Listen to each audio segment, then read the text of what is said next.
Soybean chilli ആക്കാൻ പോയത്.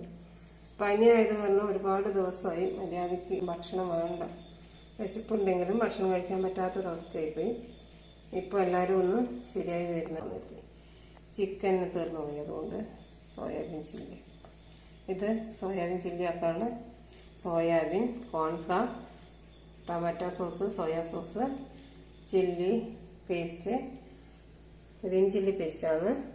പിന്നെ ഇഞ്ചി, പച്ചമുളക്, വെളുത്തുള്ളി, ക്യാപ്സിക്കം, ഉള്ളി ഇത്രയും. പിന്നെ ഇത് എല്ലാം മഞ്ഞൾപ്പൊടി, ഉപ്പും മുളകും കുരുമുളകും പിന്നെ മിക്സാക്കി വെച്ചാണ്. ഇതൊന്ന് ഫ്രൈ ചെയ്തെടുക്കണം. അതിന് ശേഷം വേണം നമുക്ക് മറ്റുള്ളതൊക്കെ ഇട്ട് കൊടുത്ത് റെഡിയാക്കാം. നമുക്ക് ആദ്യം ഇതൊന്ന് ഫ്രൈ ചെയ്യാൻ വെക്കാം, എന്നിട്ട് ബാക്കിയൊക്കെ ഒരുക്കാം.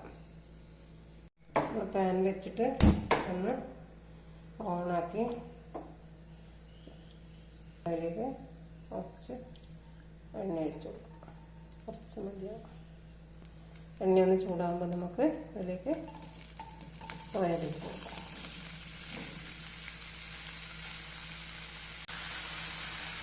ചെറിയ തീയിൽ കിടന്നിട്ടുള്ള പൊരിയിട്ട് അപ്പോഴത്തേന് നമുക്ക് ഉള്ളിയും ക്യാപ്സിക്കം ഒക്കെ റെഡിയാക്കി എടുക്കാം.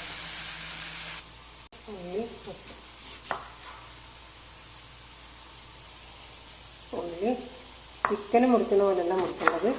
ചില്ലിക്ക് കുറച്ച് വലുതായിട്ട് ചെറിയ തോറ് പോലെ, എന്നിട്ട് ഇങ്ങനെ നമുക്ക് ഇതുപോലുള്ള പീസുകളാക്കിയിട്ട് വേണം ആക്കാൻ വേണ്ടിയിട്ട്.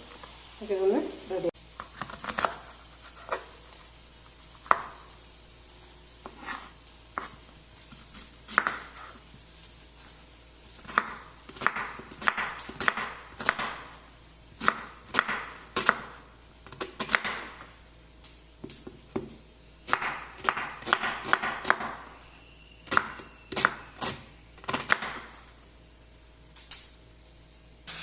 ഇതൊന്ന് ഇളക്കി കൊടുക്കണം.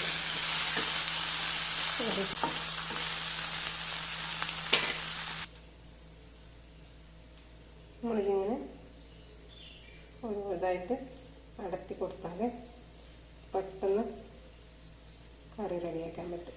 ഇതങ്ങനെ അടത്തി കൊടുക്കണമെന്നില്ല. നമ്മൾ പാത്രത്തിലേക്ക് ഇടുമ്പോൾ ഒന്ന് ചെറുതായിട്ട് ചൂടാകുമ്പോഴത്തേന് തന്നെ ഇതുപോലെ ആയി കിട്ടും. നമ്മൾ വീട്ടിലാക്കുമ്പോൾ ഇങ്ങനെ ചെറുതായിട്ടാക്കും. കടകളിലൊക്കെ നമുക്ക് ചില്ലി കിട്ടുമ്പോൾ ഉള്ളി പീസും ക്യാപ്സിക്കും ഒക്കെ കുറച്ചും കൂടെ വലിപ്പം ഉണ്ടാവും. ഇതിപ്പോൾ മോനെ അധികം വലിപ്പത്തിൽ കടിക്കുന്ന ഇഷ്ടമല്ല, അതുകൊണ്ട് ഞാൻ വിചാരിച്ചു കുറച്ച് ചെറുതാക്കാമെന്ന്. ഇതുപോലെയാണ് നമ്മൾ ചില്ലിക്ക് മുറിക്കേണ്ടത്.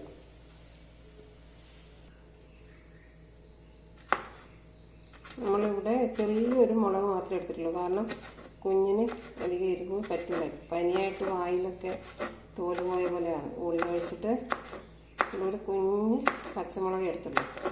പിന്നെ കുരുമുളക് പൊടിയൊക്കെ ഇടുമ്പോൾ എരിവുണ്ടാവും.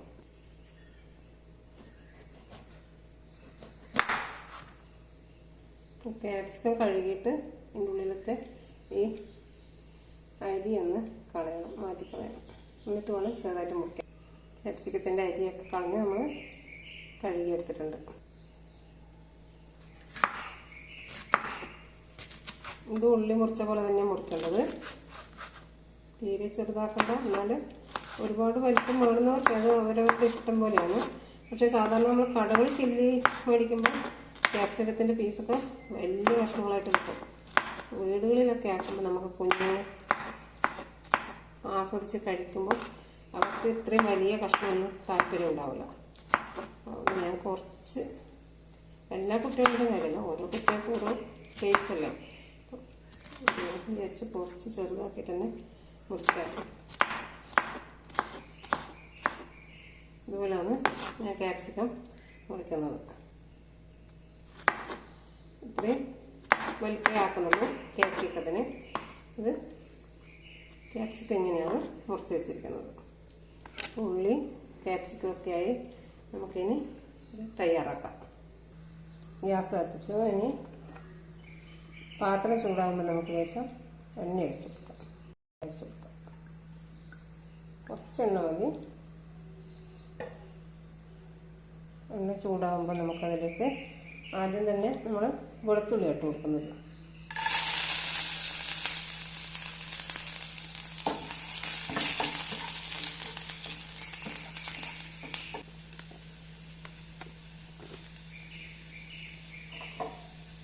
വെളുത്തുള്ളി ഒന്ന് ചൂടായപ്പോൾ നിറഞ്ഞ് നമുക്കതിൽ ഇഞ്ചി പച്ചമുളക് ഇട്ട് കൊടുക്കാം.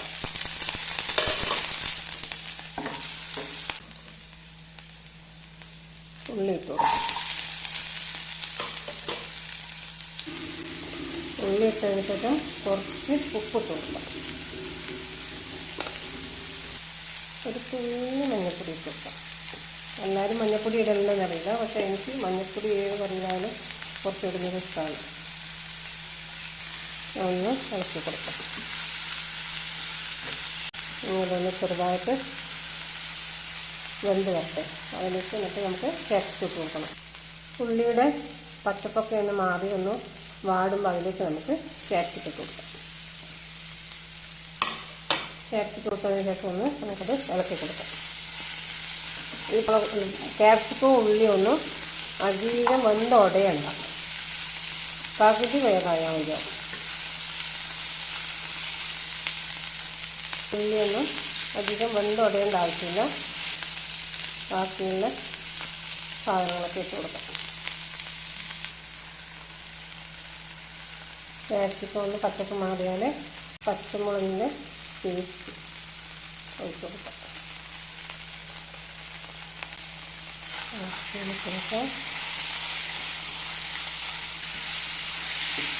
മിക്സായി വരുമ്പോൾ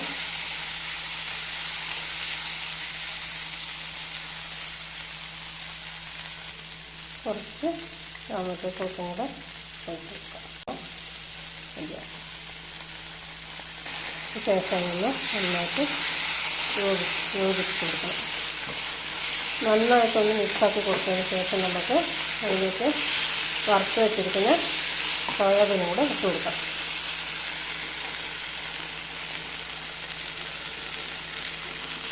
നന്നായിട്ട് യോജിപ്പിച്ചാൽ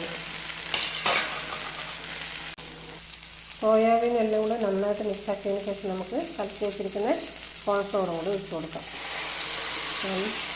ഇതും കൂടി ആകുമ്പോഴത്തേക്കും നമ്മുടെ ചില്ലി ഇവിടെ റെഡിയായി.